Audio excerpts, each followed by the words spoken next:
Alright, time for some fun. Hey, what's up guys? This is Josh, and in today's video, I'm going to be describing a show I've been wanting to do since last year. The Turlock train show. There's also going to be a bonus thing in Tehachapi at the end of the video, so you're going to want to stay tuned for that. So, without any further ado, let's jump right into this. I'll be doing a voiceover from here on out. I started with a place that I grew up with for years. Pack rat trains and toys.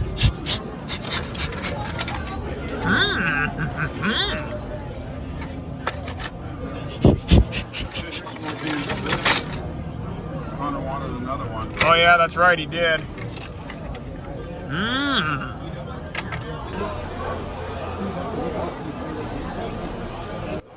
It didn't take me long after that to realize that there were quite a few HO scale vendors here.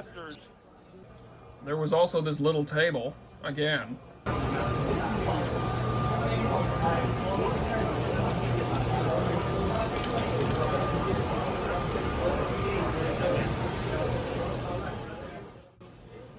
This was one of about 4 or 5 layouts here, and the only HO scale one out of the lot. The rest of them were O scale.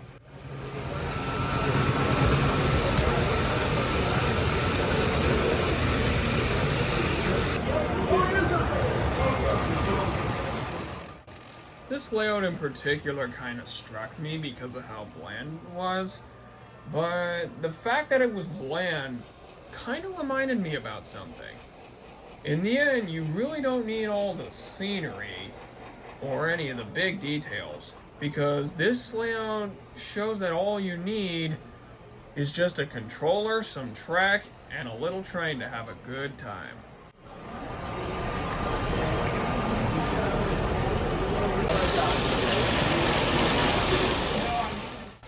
This was one of the nicer O-gauge layouts that I've seen out there. It paid attention to all the details, and it had quite a few old Lionel and American Flyer relics that were in pretty good shape and in operational service, like the NYC pacemaker box I got last time. When it comes around outside stop it. Grab the wind.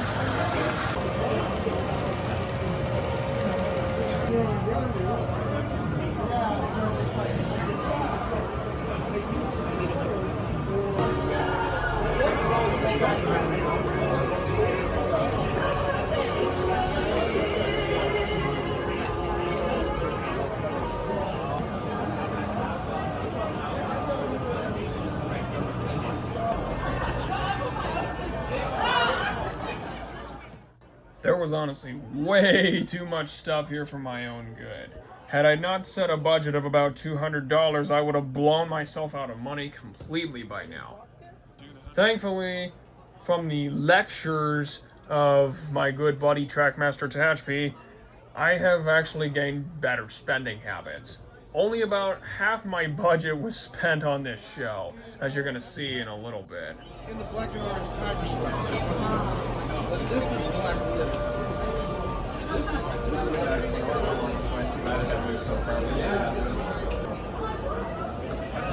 I've seen it painted in the car. I haven't seen the UP. Okay.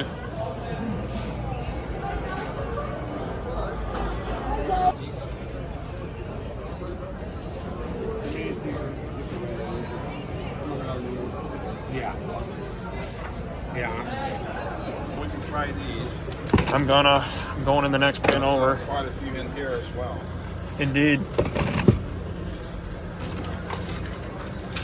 What is this table? Is it, you think it's Gonzo's? Oh, definitely. I recognize these cars. Oh, there he is right there. These guys around here that have Found ya. They'll help you out. Cool. Yeah, these are nice those. Oh, yeah. Hubert's cars, I I believe. see a lot of these. Yeah, so do we. These are Hubert's cars. These are good. I like this older stuff. This was the third O-gauge layout that was there. This was a pretty neat one, as it also had some pretty awesome relics. It also had that neat spotlight car that Lionel, or American Flyer, I forget which, is pretty famous for, and I love toy trains. I really wish they would make one of these in HO scale.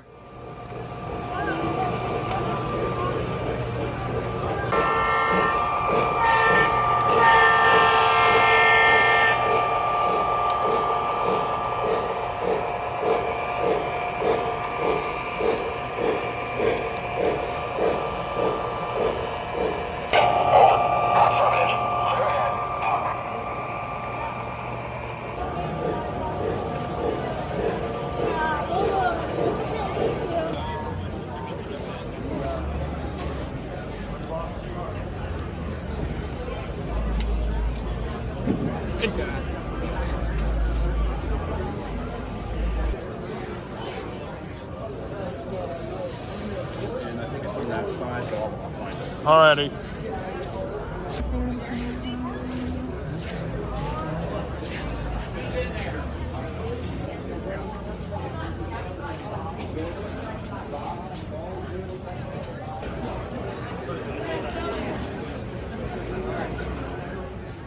After a couple of laps around the HO scale vendor portion of the layout, I decided it was time to head out before I blew my entire budget on things like containers.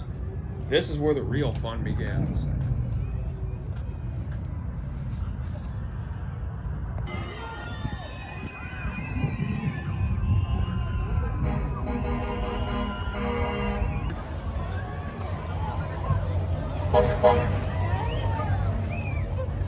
That night, I headed up to Tehachapi to join Trackmaster Tehachapi in the celebratory Christmas tree lighting of the city of Tehachapi. It was a wonderful event. Absolutely amazing. Never seen anything like it before. Somebody's got a K3LA on their truck, and I'm jealous.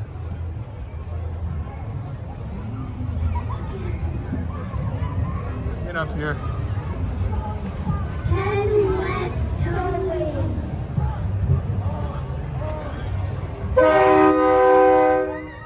Yes, somebody did actually have a Nathan K3LA-9 train horn on their truck.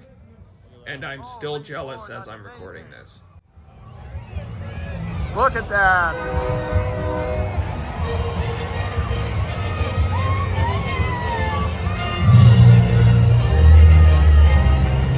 That and the K3LA are the best floats we've had all day.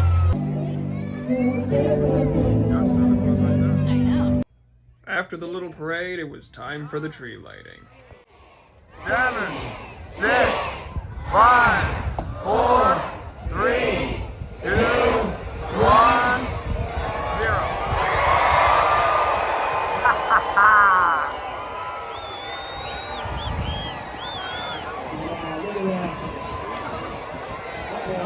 Alright, awesome.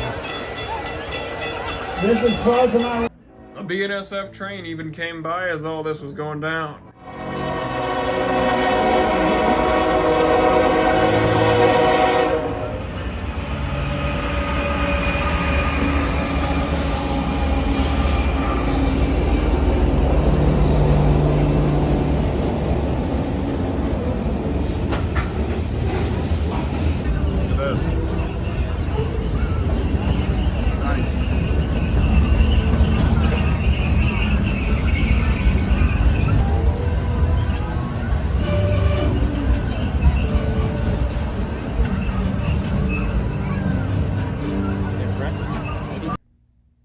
Okay guys, I'm gonna end the voice over here so we can just get into the unboxing.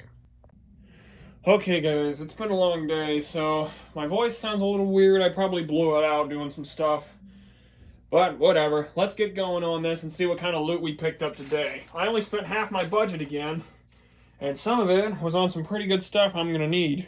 First off, I got these 4 switches. I got these 3, I believe they're micro-engineering, code 83 switches, and this one motorized Roku switch, which I can just move with that, like that. See, ain't that cool? I'm going to use these for a diorama that I'm doing, which is not Johnston Farms, but it's going to be another one that houses that New York Central pacemaker car alongside a few other beautiful things I picked up. Oh, shoot, that was not good. Now, a lot of the stuff I'm dragging out here is very old and needs a lot of fixing. I'm going to show it all one by one. I'll put the 40 show right there. Now in the car on the way home, I did a lot of research on these cars, and most of the stuff I found some good research on. There's going to be a lot of work that needs to be done on these. Sorry.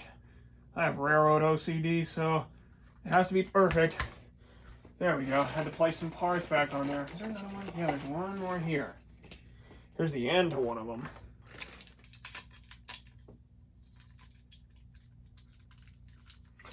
Okay, so what I just dragged out of the bag are a bunch of old rail cars from various makers, including Varney, Silverstreak, and Athearn, and possibly even Walters, all the way back in these cars, they date all the way from at least 1939 to the mid-1940s. I'm going to start off with the the oldest one here, and possibly the rarest out of them all. What I have here is this old L&E gondola that I picked up. It's a die-cast metal car, and it's pretty special because it dates back to 1939, but not only that, I don't know if you can see inside there, if I can focus in on that, but that chassis underframe right there, inside the car, says that it is an American Flyer-built car made by A.C. Gilbert and Company here in the U.S. So, this is a pretty nice car. I'm happy I found this. This is a really big relic. This is a relic of railroading history right here. It's American Flyer. To be perfectly honest with you guys, I didn't even know they did HO scale stuff until this day. Let's see, I'm going to drag out the maintenance away cars. These are some really old, like, wooden Craftsman Erie kit bashed, like, kitchen car, like, caboose box car and things like that. They're going to need a lot of work done on them, especially considering the fact that they don't have couplers on this side. I'll get some, like, Katie coupler boxes and throw them on there, sorry. But anyway, I just got a pair of Erie cars. These probably won't be seen on the UP Mo train that much because they're from the Erie Railroad. But then again, you never know what could happen. Let's scooch all this stuff back here. Oh, and you're probably wondering why this one has a pin on this coupler. Well, I'll get to that in a minute. You're going to see why in just a second, as soon as I get these cars on the tracks.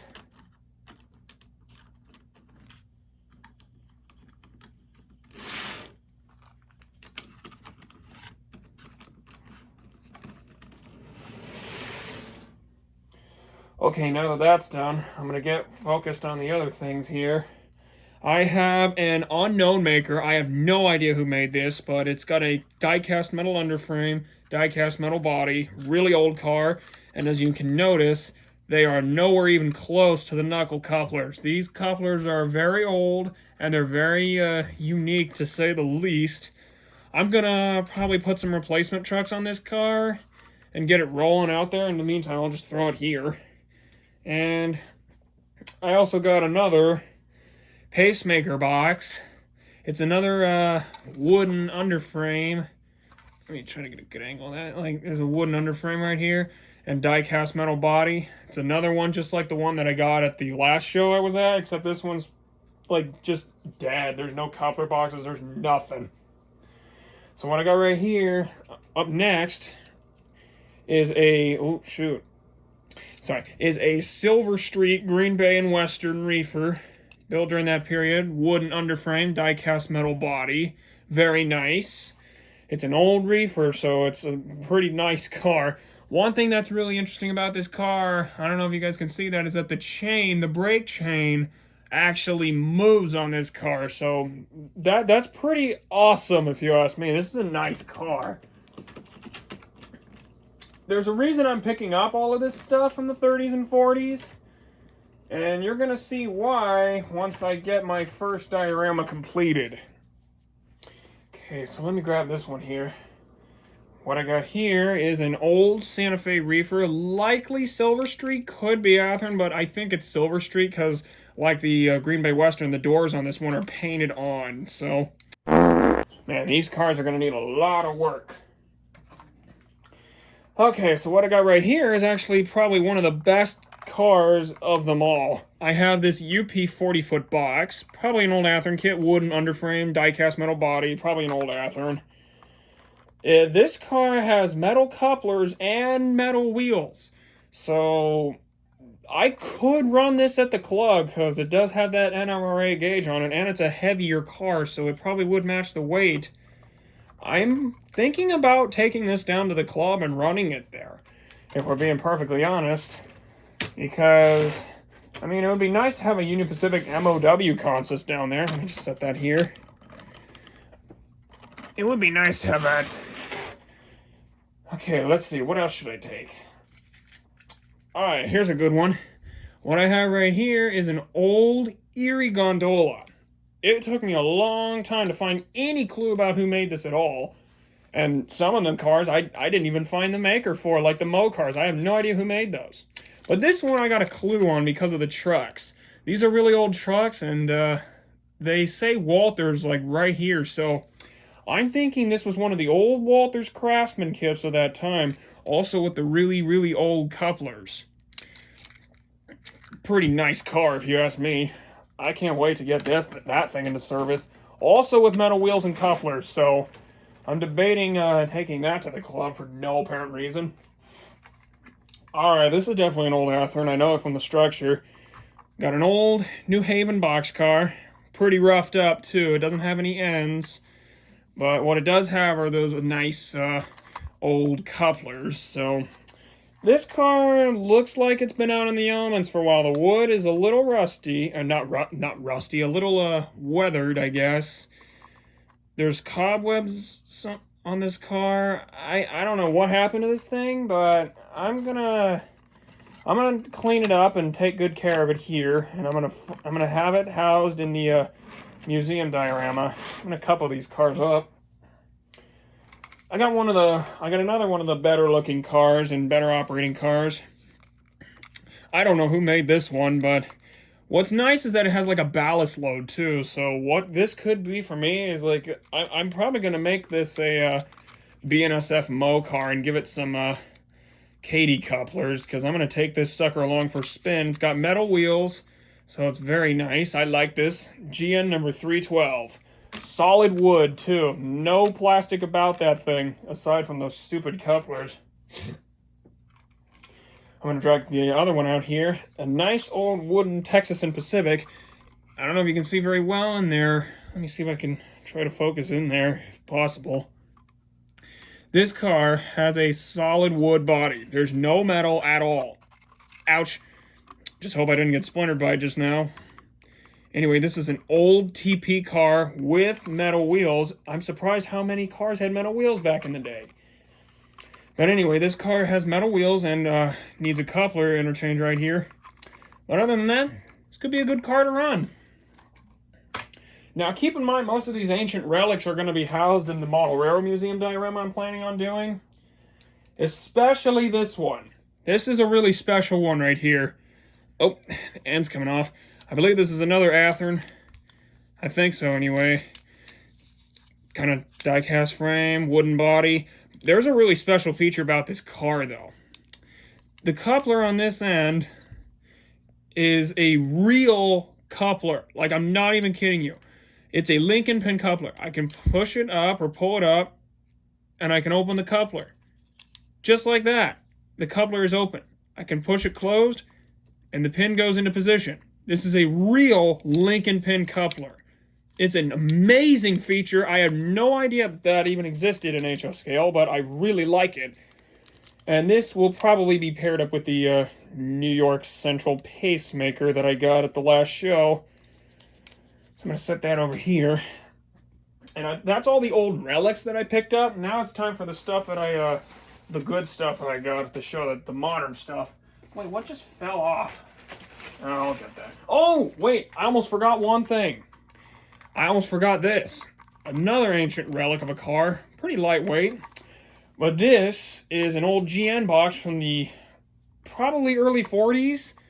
And it was made by Varney. I looked up the history of this car, and it is, in fact, a Varney car. So, it does explain the detailed brake rigging under here, which is quite interesting for the era. So, pretty happy with that. I can't wait to get that thing into service. This is probably what collecting a model train in the 1950s and maybe in the 40s was like. And that's exactly what I'm going to do with all this stuff someday. At some point in time, I plan on running a 1940s style model train. 1940s, 1950s, because I'm going to bring that rubber band powered F7 I got in there. And I'll just do that. So anyway, now we're going to move on to the modern stuff, the stuff I was really looking for. I'm going to drag it all out here.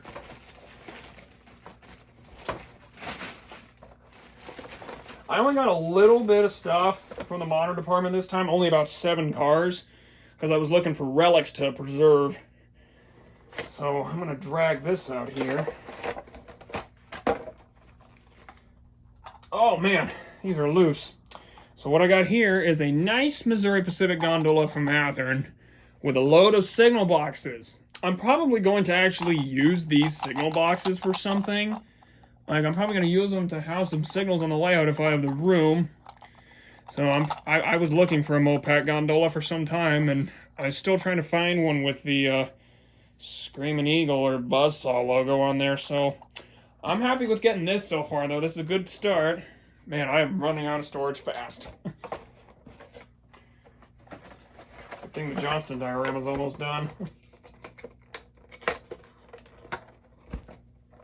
This car I've been eyeballing at train shows for a little while now. It was at my buddy's station. He's always there. He's always at these shows. It's awesome getting to see him. But I've been looking at this thing for a while now. I saw a couple of these in my heyday and just figured why not. It would be perfect for the fleet. An old Mopac beer car. Needs a coupler, but perfect. Pretty happy with this. Actually, I'm just going to keep it in the box and put it over there for some work. These aren't the original boxes for these things, but what I did notice at the same guy's stand are these two awesome 50-foot Hubert's TTX 50-foot high cube boxes. This is a find I did not expect to find. It wasn't initially some things I was looking for, but I am growing my 50-foot boxcar fleet because of a Union Pacific local train that runs through here, so these will make some perfect additions to that fleet. Let me just put them down here. I'm going to need to replace all those plastic couplers. Okay, that's almost it. I got 3 cars left and then that shell over there.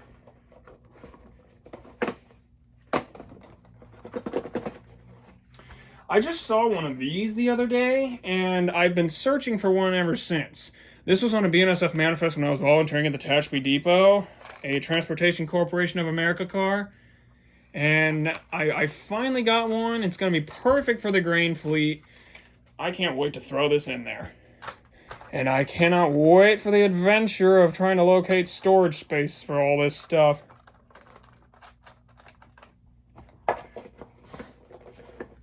Wrapped up over here in these paper towels are some things that this is what I really came to the show for. Like, just any Union Pacific style coal car. There's not really any SPs out there, but this is good enough for me. It's built in the 70s, according to the build date on this car, so it'll be perfect, I think. I'm gonna throw this into the coal fleet and call it good there. And I've been also looking for one of these for a little while now. Hold on, price tag's still on it. There we go, that's better. So what I got here is an Athearn C&W Zito yellow boxcar.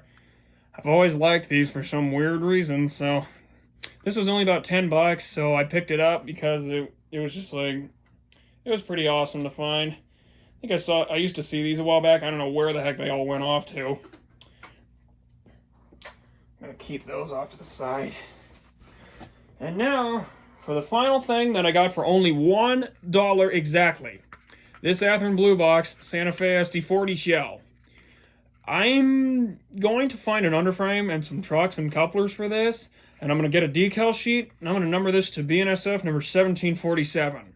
Because 1747, I believe, is at the Barstow shop right now as a training locomotive. I believe that's the correct number. So I'm going to number it to that and just call it good. I'm just going to set that over here. Anyways, that's about it, and I think that's pretty much all I have to say for this video so far. I don't really have anything else to say, because I don't know how I'm going to be able to demonstrate all this stuff, because it's been through a lot, and some of it doesn't have couplers. So if you guys enjoyed this, make sure to like and subscribe, and share this with all the rail fans you know, and I hope to see you guys in the next video. Take care, guys.